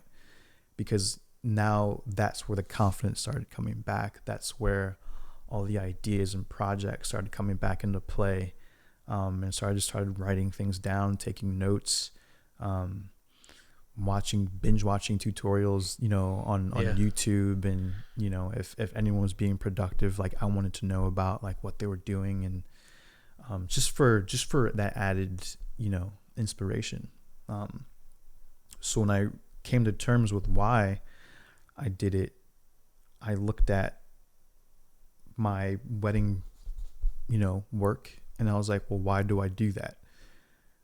And for a while, it was just like, I have no idea, because I didn't meet cute bridesmaids. It was, I just kind of got like the story began. I got into corporate work. I wasn't doing weddings, and I eventually got into weddings. But then I had unintentionally built up a portfolio where, like, this is the direction I think I want to go with it. Because you know me, like, I wasn't very like traditional. I wanted things to look as natural as possible. I wanted couples to actually have fun. Right. You know what I mean? And to go and travel. So I was just taking every bit and piece that I've learned, since my mom had passed away, and I was kind of instilling those ideas and lessons into the photography. So I kind of rebranded my wedding, to a specific market. And then I rebranded everything else, like the portrait work. It's like I really love, commercial work, editorial, lifestyle. So I was like, okay, well, all of that are kind of sub niches under the commercial photography aspect. So let me do that then. And I had these personal, film video projects that I was doing, weren't paid. They were just strictly, passion projects, which I really love. This is local I think I've seen a lot of this for the local community here in Greensboro, right? Mm-hmm. Yes. Yeah. And then I documented kind of a little bit of my journey when I was going back and forth to Canada. So I was, traveling the longest way possible to get to Canada, bypassing the tolls and going upstate New York, like to the Adirondack Mountains, and just kind of taking my drone and shooting everything that I could. Then when I got into the city, if I wasn't with my family, I'd get in the car and just drive, in an unknown territory, unknown country, didn't speak a lick of French, and all the signs were in French pretty much. And right. It was just so much of a raw experience for me. But anyway, I eventually, 4 years later, produced a project that I shot. I taught myself the importance of sound design, storytelling, all of it. And it was a necessity. And I kind of looked at it. I was like, man, like, I almost beat myself up because it took you 4 years to make that edit. I was like, yes, it did. But I would have made it completely differently if I had done it back then with the knowledge that I didn't have now. So I'm cool with that because now I understand what it means to bring real value to clients. It's not just, oh, this is really fun, I really enjoy this, but it's like, what, if I were to step into, office space or a company or a brand, it's like, if you were the brand that I wanted to work with, you should always walk into a situation fully confident. Like I've researched your brand and I've seen the work you already have, on your website, all the content that you produce, perhaps projection of what you would make off of, you investing in creatives to produce something of value going forward. So that's kind of when I knew that that's the direction that I wanted to go in terms of I want to build relationships with clients long term, almost like investing in stocks. Yeah. You don't invest in the stock to get an immediate return. You let it grow even through thick and through thin. You wait and you wait and you wait. And that's kind of the understanding of, I guess, a strategy that I kind of had, in mind. So that was kind of it, going through COVID and just rebranding, stripping things down, rebuilding it back up in hopes that it would all work out. Right. You know what I mean? And eventually what I discovered was when I made the decision to get into, cinematography, commercial work, branding, helping and building up people who were either just like me, who had no viable resource whatsoever, no access to creatives who were able to help you get along your way, like representation, like real representation. That was the crystal. Like that was it. That's when I knew, like, this is exactly what I want to do. And as soon as I, wrote down everything, clients were coming. Good. Clients were coming, which is a huge blessing. So even in COVID? Well, no, during COVID was just the preparation phase. Well, still COVID right now. Yeah, it's still COVID. I mean, it's gotten less COVID, but still very much living in the aftermath of COVID. Yeah. But doing well. Yeah. I mean, I'm getting there. Yeah, for sure. And that we're always getting there, to be true. Always. All right, man. I mean, it's a pretty wild ride. Mm-hmm. Still a wild ride, man. This is a wild ride. This is an awesome opportunity. Yeah, I mean, I just want to interview, especially as people start viewing these, or maybe several years from now, they're going back to square one and seeing how it all started. But essentially, my goals for this podcast is just interviewing real photographers, not, what I would consider not real photographers. I mean, I don't want to sound awful when I say that, but just photographers who are fake face, fake YouTube channel, fake advice. Yeah. Because I can hear all and watch all the videos online of here's 10 ways to increase your income in just 1 month. Yeah. It's just like, but I've never seen your work. It's clickbait. Yeah. Like you're literally producing content and making up content to try to get views. Yeah. And the truth is there's so many people out there who have great experiences to share, great experience to share. And all you got to do is talk to them. So I know you, obviously James, who, was episode 1. We've got a few more lined up. Basilio is probably going to be next. He's actually a very fresh photographer, but successful in the business world. And I know of a few people have already asking. And we're going to have a lot of people who come on here who have nothing to do with the photography industry. Okay. Because, as you were saying earlier, there's a whole lot of people out there who are giving advice on how to do photography, but not how to do a photography business.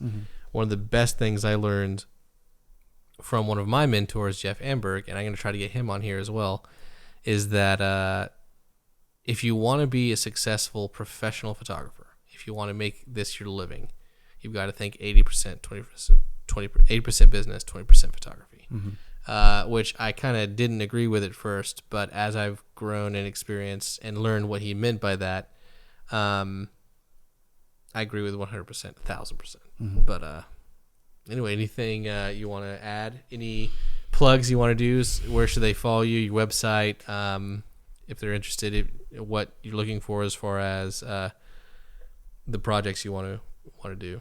So yeah, if anyone wants to follow me, I've got 2 accounts. One is my, portrait commercial work is, at VJ Hampton on Instagram, and then at Wedin Bloom, that's WEDIN Bloom, for my wedding Instagram account.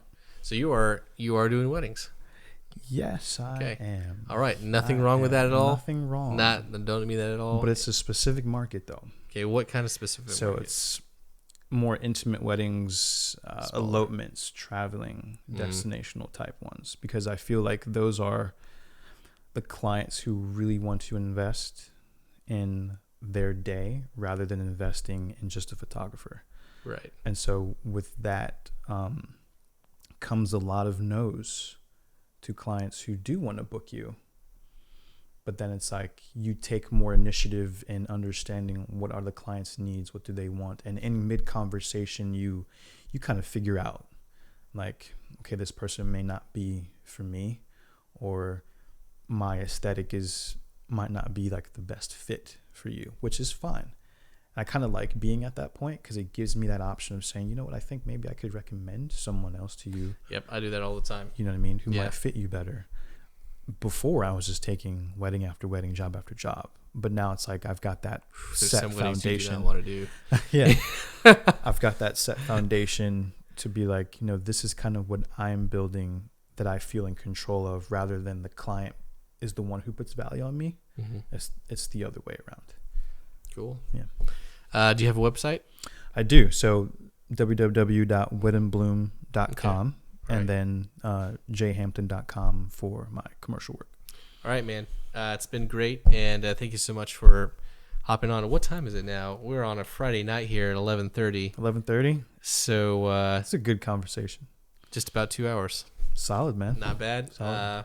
This is exactly the type of thing I want to do. So looking forward to having more of this. And if you would like to see more, of course, wherever you're seeing this, I'm going to be posting this a lot of places. But make sure to follow, subscribe, like, comment, whatever you can do.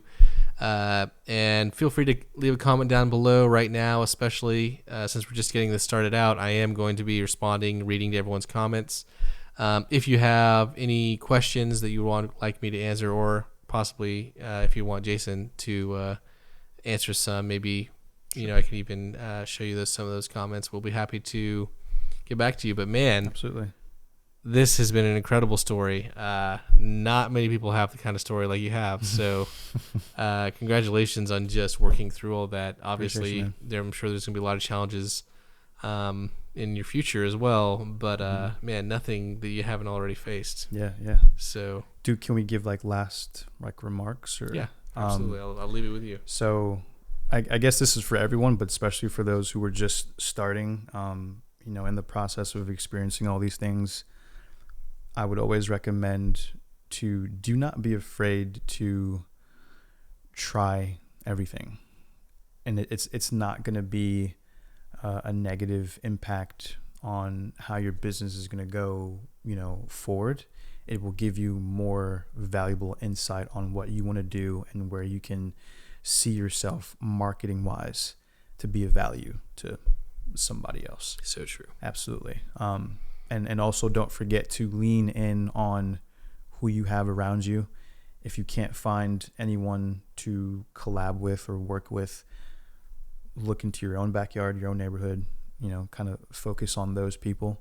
I think it was Annie Leibovitz who said she focused on a lot of people that was close to her to build before she started actually, producing that type of work where she is now. And I never really took that into consideration until I realized how true that was. And creative wise, it's about, building those relationships and building those connections, right? Especially in, weddings or even commercial work, portrait work, things like that. You're telling somebody else's story, Absolutely. You're telling somebody else's story. And kind of piggybacking on what you said about someone who calls themselves photographers, they get this really great job and they don't do so well in it, and it's kind of this mask that some people do wear. Maybe they don't understand the true value behind it. It's I'm just doing this for a check. Yeah. But in reality, it's so important to understand a person's story so that full accurate representation, Right. and two, you're giving them that opportunity to be showcased in that light that they need to be showcased in. Yeah, it's just raw communication, really. Mm-hmm. Just absolutely whatever they're trying to show. Yeah, absolutely. All right, well, thank you so much, Jason, for coming out. Hey, thank you, man. Hopefully we Appreciate can you. do another one in a year or so. For sure. And see where things are from then. But anyway, that's it, and we'll call it good. Awesome. All right, thanks, man. Yeah, man.